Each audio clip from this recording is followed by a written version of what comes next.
Esto es La Falda, toda la provincia de Córdoba, en el Valle de Punilla, en las Sierras Chicas. Este hotel es visitado diariamente por muchos turistas durante el día. Pero ¿por qué nadie quiere visitarlo de noche? ¿Qué es lo que encierra este edificio? ¿Qué hay detrás de sus paredes? Yo los invito a que empecemos con lo que es la visita guiada nocturna.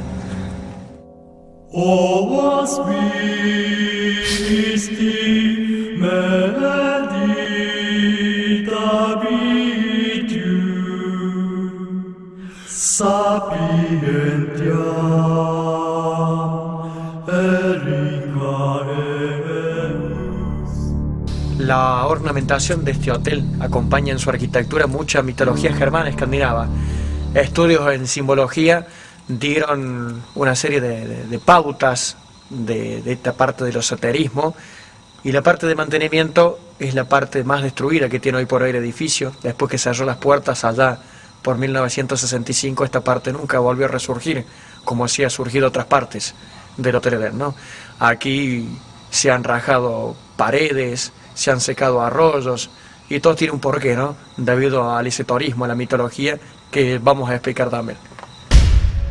El hotel fue hecho por un grupo de inmigrantes alemanes a finales del siglo XIX. Algunos estudios en simbología determinaron acerca de que su ornamentación y arquitectura se encuentra relacionada con todo lo que significa la mitología germana, nórdica, escandinava. Esta mitología es un reflejo del rudo estilo de vida de un pueblo que vivió allá en Europa, como todos sabemos, ¿no? Y era una civilización agresiva, acostumbrada al saqueo, las violaciones, el pillaje. Ellos crearon todo un sistema filosófico que apoyaba su peculiar modo de vida, y este era basado en la superstición. El legado cultural de todos estos pueblos paganos hoy solo se conoce por la escritura grabada en objetos y artesanías arqueológicas, una escritura compuesta por una serie de símbolos conocidos como las legendarias runas. A esta serie de símbolos también se les atribuían características mágicas, y también se le utilizaban para la adivinación del futuro. 1500 años atrás, la mayor parte de los habitantes de Europa aún creían en sus dioses paganos, y era Odín el más importante de todos ellos. Había otros como Freya, el estruendoso Thor, ¿no? Y Loki.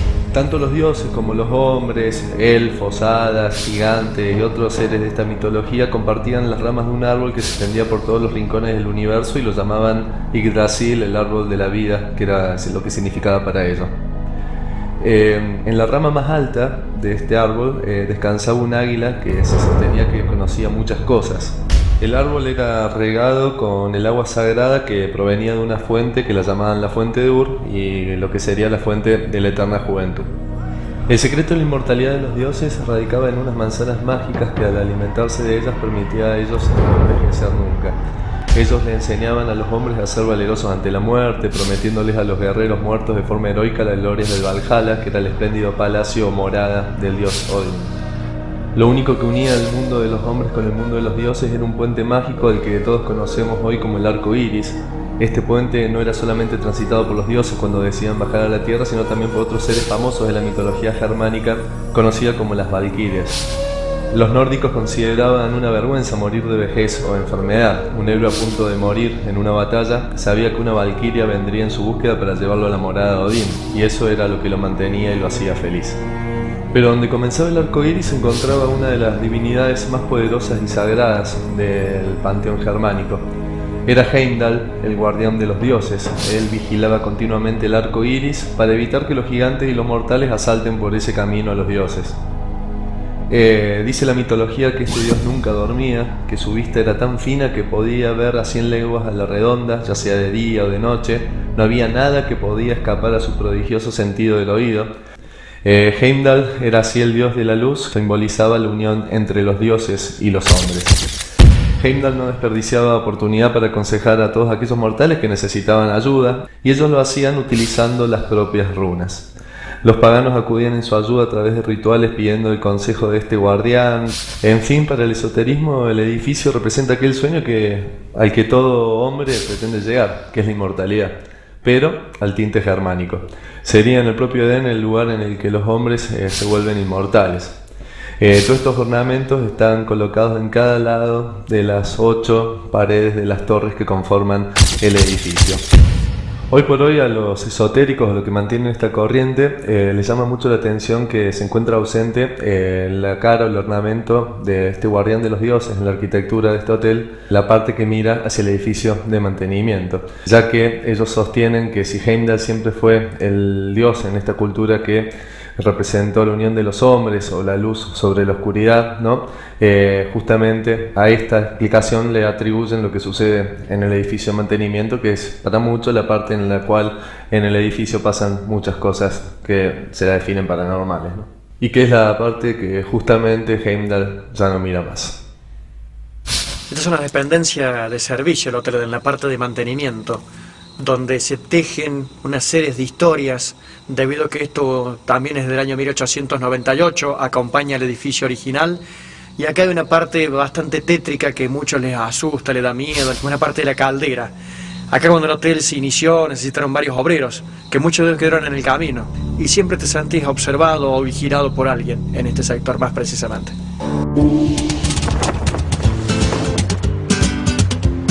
Alright, Hotel Eden, straight ahead. This thing's huge. It's gonna be a long night.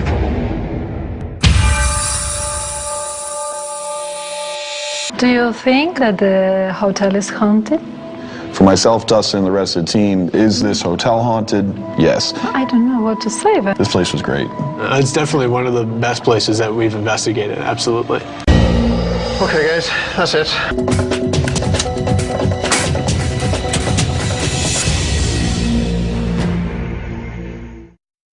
Una de las tantas historias de miedo que vamos a contar que tiene este edificio, no de las historias paranormales. Acá en una dependencia del Hotel Edén hay un anexo dentro del predio. Supo vivir una mujer, la cual tenía un bebé, una mujer de un sí fácil. Estaba con la pareja de turno en ese momento. Al bebé no le daba importancia y demás. Una noche de invierno aquí en La Falda, estaba nevando, así que pueden imaginarse el frío también. Esta criatura comienza a llorar, hasta que un momento tipo 4 o 5 de la mañana deja de llorar. Lo que hace el hombre es levantarse y a ver qué había pasado con la criatura. Cuando llega al lugar, bueno, la criatura se había orinado, el frío, se había muerto, una hipotermia que había provocado la muerte de esta criatura. De esta mujer, bueno, se supo muy poco, desapareció del lugar. Al tiempo, la vuelta de la vida hizo que en esa casa fuera habitada nuevamente por una pareja, un matrimonio con 2 hijos. Este hombre era un viajante, la mujer la gran mayoría del tiempo se encontraba sola y le comienzan a pasar una serie de cosas dentro de esa casa también, ¿no? Empezó a sentir que alguien la tocaba por la noche, que sentía ruidos en la habitación, que alguien le tirara la sábana de los pies, se la abrían y cerraban las puertas y tenían el golpe de llave. Escuchaba a niños jugando en el living, esta mujer se levantaba y no había nadie. Los vecinos en algún momento llegaron a golpear la puerta y decirle que por favor atendieran a esas criaturas que estaban llorando desconsoladamente. Entonces esta mujer se desvivía tratando de explicarle a todo vecino que se acercaba que ella no tenía ningún bebé, que sus hijos estaban bien, que estaba todo bárbaro. Entonces comienza a indagar qué es lo que había pasado en ese lugar. No encontraba respuestas prácticamente, hasta que alguien en algún momento le dice la verdad, ¿no? Una de las tantas vecinas se atrevió y le dijo, mira, que había fallecido un bebé de hipotermia. Esta mujer, bueno, ya comienza con algunos tratamientos psicológicos, comienza a consultar a guías espirituales, a parapsicólogos, videntes, a ver si alguien la podía orientar más o menos en el tema y a ver si esto era real, ¿no? O que lo que pasaba en dicha casa. Your mother neglected to go to check on you, to keep you warm. People say they can still hear you crying. If you can make a sound in one of those rooms, I can come over there. I'll just stay at the doorway if you'd like.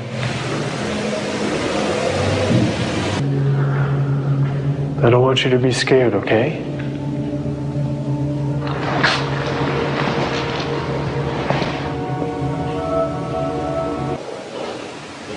Are you afraid? Something little moved across the back of that room. En un momento esta mujer se planta en la casa y comienza a hablar con la casa. Dice, mira, yo no sé quién sos vos, no sé lo que te ha pasado, qué es lo que te han hecho. Yo simplemente trato de convivir, nosotros no tenemos otro lugar donde ir a vivir. Las cosas, la situación de la vida nos ha llevado a que tengamos que estar aquí, que tengamos que convivir de alguna forma. De ahí en más, las cosas comienzan a mermar. Ella escuchaba sentía que alguien la tocaba en el hombro. Esta mujer se levantaba, iba a la habitación de sus hijos y a uno tenía fiebre, le dolía la panza, una serie de cosas, ¿no? Como si el bebé le avisara que sus hijos necesitaban de ella también. En un momento se repiten las mismas condiciones climáticas del día de la muerte del bebé, ¿no? Una noche de frío, de que estaba nevando, un invierno. Ella caminaba ahí por lo que era el balcón de la casa y tuvo la necesidad de mirar por la ventana. Y al mirar por la ventana se encuentra con una mujer que estaba mirando hacia la casa, que estaba llorando desconsoladamente.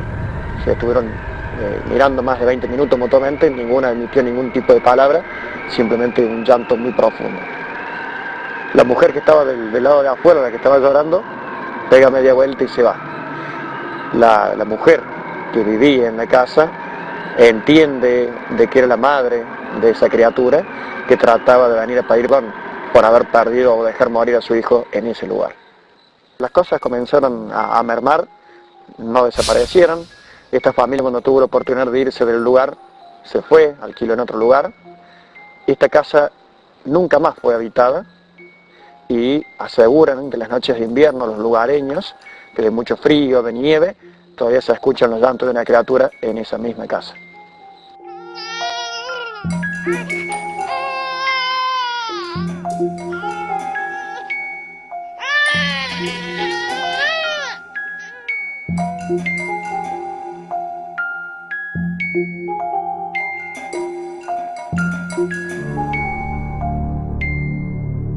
En el 2006, cuando esta concesión toma el edificio, comienzan a ampliarse lo que es el recorrido de la visita diurna, y donde nos ha tocado casos particulares de nenes en un rango desde los 3 a los 7, 8 años, dicen ver a una almita que se llama Ana, la cual los invita a jugar, los saluda y demás. Que nos ha pasado en muchos casos, a mí en el 2006 en particular, como experiencia propia, de tener una nena de 5 años en el recorrido que se acerca y me dice, señor, hay una nena que me invitó a jugar. ¿Cómo haces vos para explicarle a una criatura de 5 años que es imposible que haya una nena y sola allá arriba en el hotel, siendo el primer guía que sale en las visitas diurnas, por ende no hay otro grupo dando vuelta más que el mío? Al comienzo pensé que era imaginación de la nena, pero cuando empezamos a bajar la escalera, esa nena comienza a contarle a su mamá de cómo estaba vestida la nena, cómo era la habitación de la nena, y que esa nena le había dicho a ella que no quería que el resto de la gente la viese porque estaba muy enferma. Entonces, bueno, el recorrido termina, me pongo a hablar con los padres, le pregunto si la nena era de ver ese tipo de cosas, me dijeron que no. Así que después que terminamos la visita, después que se fue el resto de la gente, para que nadie juzgara nada a la familia y menos a la nena, invité a ellos 3 a que subieron los 4 de arriba, o sea, el papá, la mamá, la nena y yo.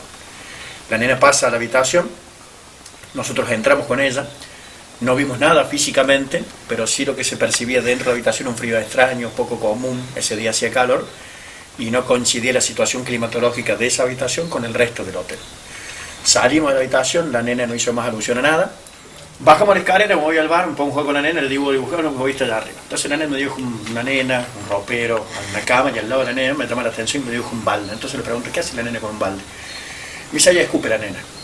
Y eso me quedó dando vuelta en la cabeza y demás. De ahí fueron pasando diferentes visitas, diferentes épocas del año, diferentes guías, donde no en todas las visitas, porque estaríamos exagerándolo, pero hay un número importante, donde los más chiquitos, y los que no son chiquitos, pero son susceptibles a este tipo de cosas, dicen ver una nena que los invita a jugar, que los saluda, entre otras cosas que nos han pasado en la parte donde eran las habitaciones destinadas al pasajero.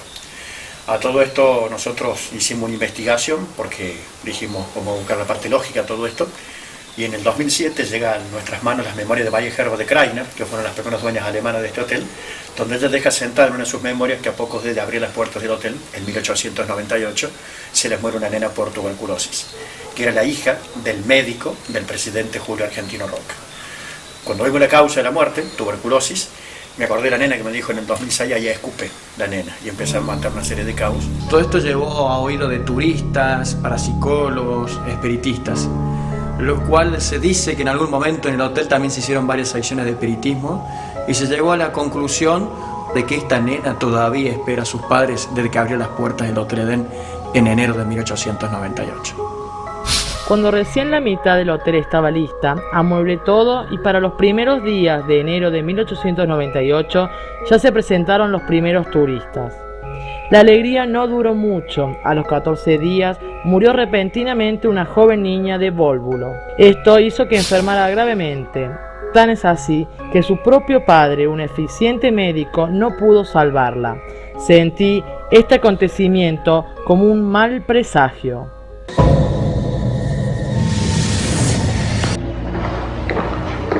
This is a room that the doctor, his daughter died of tuberculosis in. And when little kids come through here, they're beckoned into this room. Really? Hola. Mi nombre es Rob y mi amiga es Brandy. ¿Qué es su nombre? Niña, can we see you? At one point when we were in the young girl's room, I was sitting down, I was trying to make the possible spirit that was there more comfortable. So I said, can you come over and sit by me? And it sounded like a tiny response. It said, mm-mm.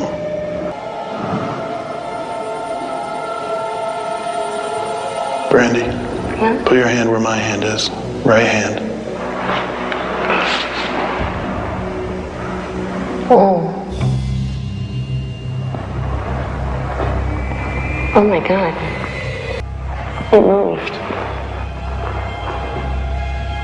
It went into here.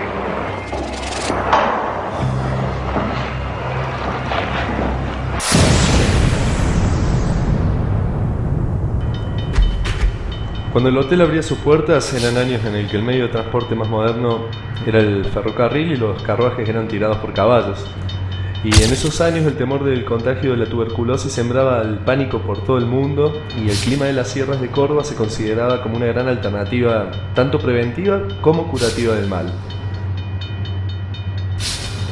En los comienzos del edificio, el aislamiento que tenía el mismo con respecto a las grandes urbes, y ya que las localidades que existen en Valle de Punilla prácticamente no existían allá a fin del siglo XIX, lo llevó a contar el edificio con el autoabastecimiento casi prácticamente solo, ¿no? Y cualquier urgencia que pase en el establecimiento no había dónde salir corriendo. Y esto lo llevó también que entre sus salones había una sala que se le destinaba a varios fines, depende de la situación que se presentaba, y entre ellas también el velatorio.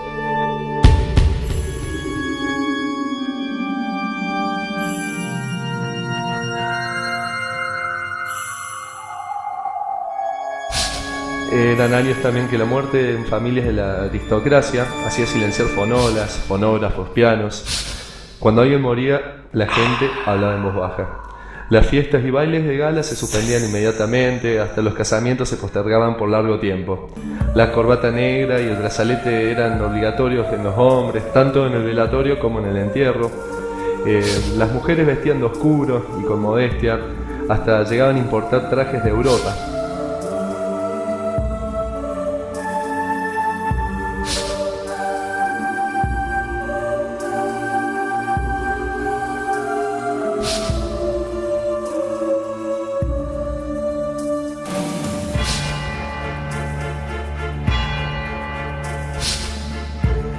Brazaletes negros en brazos de niños y a las niñas un gran moño negro en su pelo. La duración del luto en aquellos años para parientes cercanos era de 2 años. De luto se pasaba a medio luto y las prendas dejaban de ser negras para transformarse en grises, y en todo ese tiempo se realizaban misas al mes, al año y hasta el Día del Santo, pidiendo por la persona que ha muerto. Y hoy, con el pasar de 100 años, como podemos ver, muchas de estas costumbres no han cambiado. Domingo Faustino Sarmiento, durante su presidencia, llegó a sancionar un reglamento poniendo en práctica algunas de las ideas que había estudiado durante su estadía allá en Alemania. Ordenó de esta forma que ningún cadáver podía ser enterrado antes de transcurridas 30 horas. ¿Por qué? Y porque en aquel momento existía otro tipo de miedo más tremendo, el de la muerte, y que era el de ser enterrado vivo. Muchos médicos saben que diversas circunstancias pueden hacer los latidos imperceptibles de una persona y a veces se la confunde hasta con la misma muerte. Féretros permanecían todo el velatorio con la tapa sin clavar y con un cordel atado a un dedo del difunto sujetando una campanilla en caso de que éste decidiese retornar al mundo de los vivos, ¿no? Era obligatorio incinerar la gente fallecida a causa de epidemias y enfermedades, pero el mantener viva la presencia de sus seres queridos pareciera ser que no haya tenido límites en aquellos años. Cámaras fotográficas como estas marcaban o dejaban congeladas las etapas más importantes de la vida de una persona, pero en aquellos años la diferencia era que se le sumaba otra etapa de la persona, que bueno, los muertos eran retratados como personas vivas, vestidos con su mejor traje para que sus parientes pudieran recordarlos como la vida misma, ¿no? Y en más de una ocasión era hasta la única foto que se tenía del pariente. A todo esto lo llamaban memento mori, recuérdame al morir, y bueno, también se lo llegó a llamar a este tipo de fotografía el retrato post-mortem. El retrato de niños y de bebés era muy común en ese entonces, ya que la mortalidad infantil era demasiado alta en aquellos años. Pero todo nos indica que ser fotógrafo en aquella época era un gran negocio. Y debido a su quietud, los muertos eran los modelos perfectos. Los fotógrafos solo le abrían los ojos.